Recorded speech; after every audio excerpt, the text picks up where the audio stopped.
जाहिर है कार्यक्रम में नजर डालते हैं देश, दुनिया और राज्य की प्रमुख खबरों पर। सबसे पहले अंतर्राष्ट्रीय खबरें। अमेरिका में इंडियाना के एक फिटनेस सेंटर में 24 वर्षीय भारतीय छात्र पी वरुण राज को चाकू मार दिया गया था। इस घटना के बाद से ही उनकी हालत गंभीर बनी हुई है। कंप्यूटर साइंस के छात्र वरुण राज को 24 वर्षीय आरोपी जॉर्डन अनड्रेड ने सार्वजनिक जिम में चाकू मारा था। इजरायल हमास युद्ध थमने का नाम नहीं ले रहा है। करीब एक महीने से जारी युद्ध में 10,000 लोगों की मौत हो चुकी है। 7 अक्टूबर को हमास ने इजरायल पर अचानक हमला कर 200 से अधिक लोगों को बंधक बना लिया था। आतंकवादियों की कैद से बंधकों को बचाने के लिए इजरायली रक्षा बल दिन रात लगे हुए हैं। अब खबर है कि इजरायल की मदद अमेरिका कर रहा है।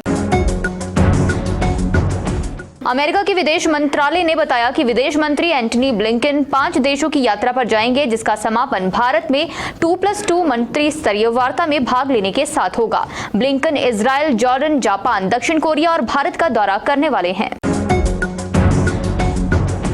अब बात करते हैं राष्ट्रीय खबरों की। प्रवर्तन निदेशालय यानी ईडी ने आज दिल्ली के मुख्यमंत्री अरविंद केजरीवाल से आबकारी नीति से जुड़े धन शोधन मामले में पूछताछ करने के लिए बुलाया गया था। ईडी ने सोमवार को आम आदमी पार्टी के राष्ट्रीय संयोजक को पूछताछ के लिए 2 नवंबर को तलब किया था।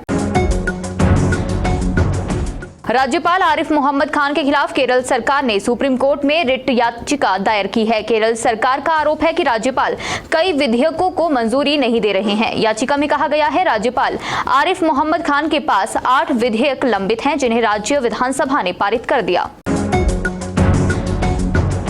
पंजाब के सुनाम में गुरुवार सुबह एक भीषण हादसे में एक बच्चे समेत 6 लोगों की मौत हो गई। सभी एक कार में सवार थे और मालेर कोटला से सुनाम लौट रहे थे। हादसे में दीपक जिंदल, नीरज सिंगला और उनके बेटे लकी कुमार, विजय कुमार और देवेश जिंदल की मौत हो गई।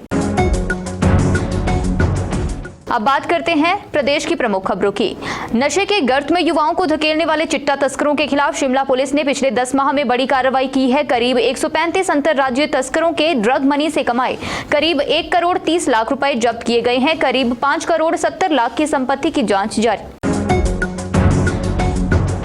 बैंकों की तर्ज पर बचत और चालू स्कीम चलाकर एक निवेश कंपनी ने निवेशकों की करोड़ों की रकम हड़प ली। निवेशकों ने जब रकम वापस मांगी तो कंपनी के अधिकारियों ने मना कर दिया और बातचीत भी बंद कर दी। इतना ही नहीं, कंपनी की तरफ से कुछ निवेशकों को दिए गए चेक बाउंस हो गए। क्रिप्टो करेंसी ठगी मामले में 2000 करोड़ का घोटाला हुआ है। क्रिप्टो करेंसी में निवेश का लालच देकर बनाई गई 2.5 लाख निवेशकों की आईडी का पूरा रिकॉर्ड एसआईटी ने जुटा लिया है। इससे ये खुलासा हुआ है 2.5 लाख आईडी में नेता, डॉक्टर, अधिकारी, पुलिस, ठेकेदार और किसान शामिल हैं। अब बात करते हैं समाचार पत्र की प्रमुख खबरों की। हिमाचल सरकार ने बाहरी राज्यों से पर्यटकों को लेकर आने वाले राज्य से बाहर पंजीकृत वाहनों पर बढ़ाए गए स्पेशल रोड टैक्स में आधे से ज्यादा कटौती कर दी है। सदर विधानसभा क्षेत्र मंडी के तहत कोटली से 3 किलोमीटर दूर एनएच मंडी धर्मपुर पर सवारियां लेकर आ रही एक ट्रैक्स जीप बुधवार को करवा चौथ के दिन हादसे का शिकार हो गई, जिसमें उसमें सवार 3 महिलाओं समेत 4 लोगों की मौके पर ही मौत हो गई। केंद्र शासित प्रदेश जम्मू कश्मीर के पुंछ जिला में नियंत्रण रेखा के करीब बुधवार को एक बारूदी सुरंग विस्फोट में सेना के 3 जवान घायल हो गए। अब बात करते हैं संपादकीय पृष्ठ की। अब मसला केंद्रीय विश्वविद्यालय को खंडित करने का नहीं रहा, बल्कि इसके जदरांगल परिसर को खुर्द-बुर्द करने का है, और ये हो चुका है। इस लेख को आप जदरांगल में सीयू मुजरिम शीर्षक के साथ संपादकीय पृष्ठ पर पढ़ सकते हैं। इसके अलावा कल्पना, प्रयास और सफलता पीके खुराना का लेख भी यहाँ छपा है। नशे की गिरफ्त में शिक्षण संस्थान व विद्यार्थी अनुज आचार्य का लेख भी यहाँ छपा है, और छिलकों की छाबड़ी में आप सुरेश सेठ का लेख घोषणा संस्कृति की परंपरा यहाँ पढ़ सकते हैं।